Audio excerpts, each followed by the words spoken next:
बिस्मिल्लाहिर्रहमानिर्रहीम। Dear students, अस्सलाम वालेकुम। शुजात अली आपकी खिदमत में हाजिर हूँ। आज की क्लास में मैं आप लोगों को ये बताऊंगा कि 9th क्लास 10th क्लास या इवन के एफएससी के स्टूडेंट जो हैं वो न्यूमेरिकल्स किस तरीके से सॉल्व कर लें और यूनिट कन्वर्जन हम किस तरीके से कर लेते हैं। एसआई यूनिट के अंदर जो है हम दूसरे यूनिट्स अगर हों उसको हम एसआई यूनिट के अंदर कैसे कन्वर्ट कर लेते हैं, क्योंकि अक्सर स्टूडेंट का ये स्ट्रेस रहा है। अक्सर स्टूडेंट ये रिक्वेस्ट करते हैं कि सर आप जो है न्यूमेरिकल सॉल्व करने का मेथड बता दें। तो मैं स्टार्ट करता हूँ 9th क्लास से। जब हम किसी क्वांटिटी की मेजरमेंट कर लेते हैं, फिजिकल क्वांटिटी की हम मेजरमेंट कर लेते हैं, तो उसको किसी सिस्टम में हम उसकी मेजरमेंट कर लेते हैं। हमारे पास एफपीएस सिस्टम है, सीजीएस सिस्टम है, एमकेएस सिस्टम है। अब फिजिक्स में जिस सिस्टम को हम फॉलो करते हैं इंटरनेशनल लेवल पर, इसको हम कहते हैं क्या सिस्टम, इंटरनेशनल।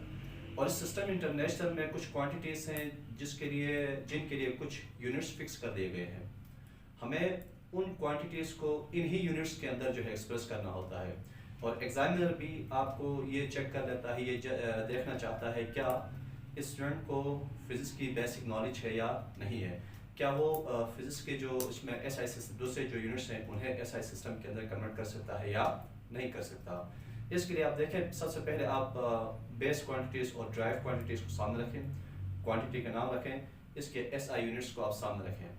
जब आपको एसआई यूनिट्स का पता हो, चाहे वो ड्राइव क्वांटिटीज़ हो या बेस क्वांटिटीज़ हो, 9th और 10th क्लास के स्टूडेंट्स के लिए ये आसानी होगी कि वो जो गिवन स्टेटमेंट है उस गिवन स्टेटमेंट के अंदर से किस तरीके से उसका डेटा बना सकते हैं।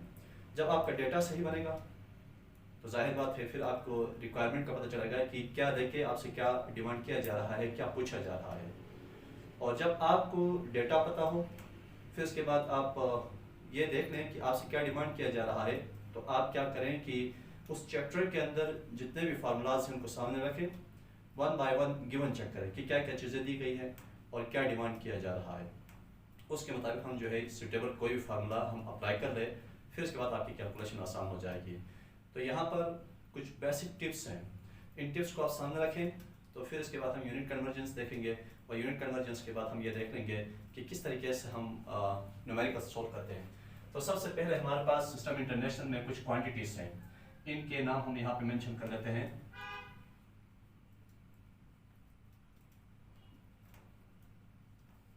क्वांटिटीज़ को बेसिकली हम दो हिस्सों में डिवाइड कर लेते हैं। कुछ को हम कहते हैं कि बेस क्वांटिटीज़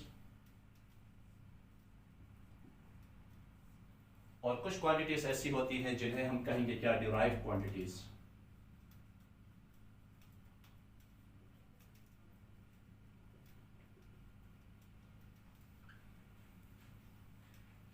सबसे पहले आप बेस क्वांटिटीज देख रहे हैं। देयर आर 7 फिक्स क्वांटिटीज, यानी यहां पर कुछ 7 फिक्स क्वांटिटीज हैं। यहां एक साइड पे मैं क्वांटिटी का नाम लिख लेता हूं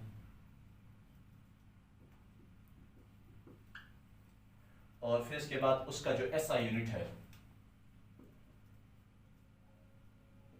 मैं एसआई यूनिट को क्यों स्ट्रेस कर रहा हूं, इसलिए कि आपको कोई भी न्यूमेरिकल दिया जाता है, उस न्यूमेरिकल को आपने क्या करना होता है, कन्वर्ट करके एसआई यूनिट के अंदर लेके आना होता है। सबसे पहले हम बात कर लेते हैं first, second, third, fourth, fifth, sixth and 7। याद रखिएगा देयर आर 7 फिक्स क्वांटिटीज। उन 7 क्वांटिटीज को सामने रखने के बाद हम अदर क्वांटिटीज को हम क्या कर सकते हैं, एक्सप्रेस कर सकते हैं। वो जो 7 फिक्स क्वांटिटीज होती है, इन 7 फिक्स क्वांटिटीज को हम नाम देते हैं क्या, बेस क्वांटिटीज। और ये जो बेस क्वांटिटीज है, सबसे पहले हम नाम लेते हैं क्या, लेंथ। इसके बाद मास है, इसके बाद टाइम है, टेम्परेचर है,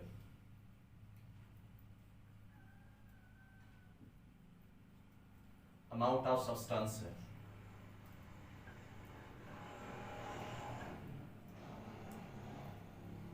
इंटेंसिटी ऑफ लाइट है,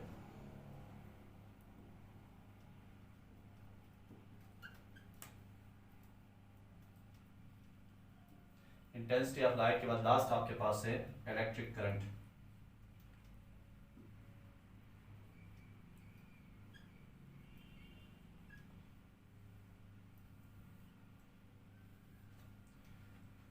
रिपीट कर देता हूं, there are 7 fixed quantities: length, mass, time, temperature, amount of substance, intensity of light and electric current. और देखें कि SI जो यूनिट है मास का, लेंथ का, मास का, टाइम का, टेम्परेचर का, इसी तरीके से लास्ट आपके पास है क्या, इलेक्ट्रिक करंट का। लेंथ का ऐसा यूनिट है मीटर।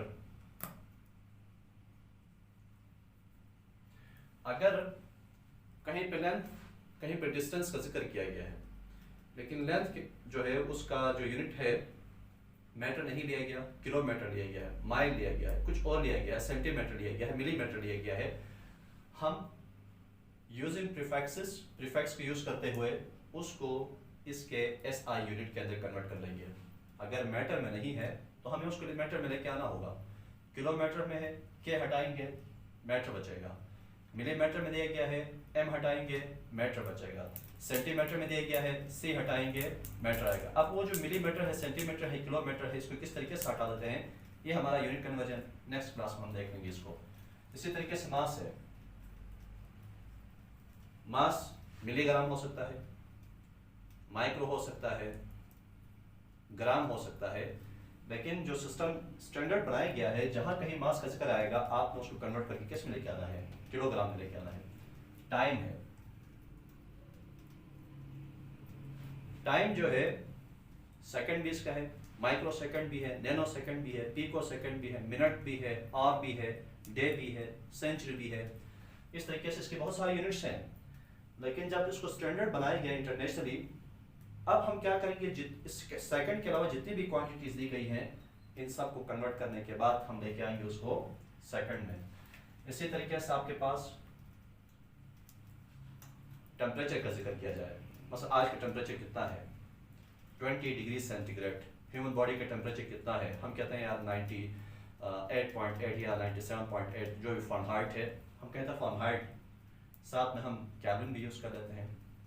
तो 3 यूनिट्स इसके हैं, सेंटीग्रेड भी है, फ़ारेनहाइट भी है और केल्विन भी है, लेकिन हम उसको कन्वर्ट करके किस में लेके आएंगे, केल्विन में लेके आएंगे। और याद रखें ये SI यूनिट है, कहीं पे टेम्परेचर का जिक्र किया गया है, सेंटीग्रेड में दिया गया है, उसको आपने कन्वर्ट करना है केल्विन के अंदर। फ़ारेनहाइट में दिया गया, फ़ारेनहाइट को सेंटीग्रेड में चेंज करना, सेंटीग्रेड को फिर आप लेके आएंगे किस में, केल्विन में लेके आएंगे। अमाउंट ऑफ सब्सटेंस है, मोल है। इसी तरीके से इंटेंसिटी ऑफ लाइट है, इसका यूनिट है क्या, कैंडला। और लास्ट में हमारे पास है क्या, इलेक्ट्रिक करंट। इलेक्ट्रिक करंट जो है इसका यूनिट हम इस्तेमाल करेंगे एम्पेयर नामी जो साइंटिस्ट है उसके नाम के साथ हम लिखेंगे क्या, एम्पेयर। अब अगर इस टेबल के अलावा ये जो बेस क्वांटिटीज हैं किसी और फॉर्म में मौजूद हैं, किसी और शेप में मौजूद हैं, किसी और प्रीफिक्स के फॉर्म में मौजूद हैं, तो आपने वहां से इन तमाम चीज़ों को हटा के लेके आना है किसमें, इस सिस्टम में लेके आना है। लेंथ को मीटर में, मास को किलोग्राम में, टाइम को सेकंड में, केल्विन में, मोल में, कैंडला, एम्पेयर। तो इसी तरीके से फिर आगे का जो डिस्कशन है, नेक्स्ट हमारा जो डिस्कशन होगा, हम देख लेंगे कि ड्राइव क्वांटिटीज़ होती क्या हैं।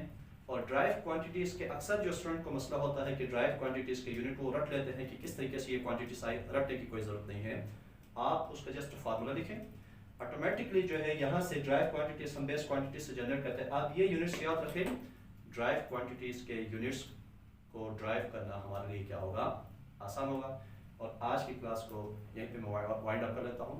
Thank you so much.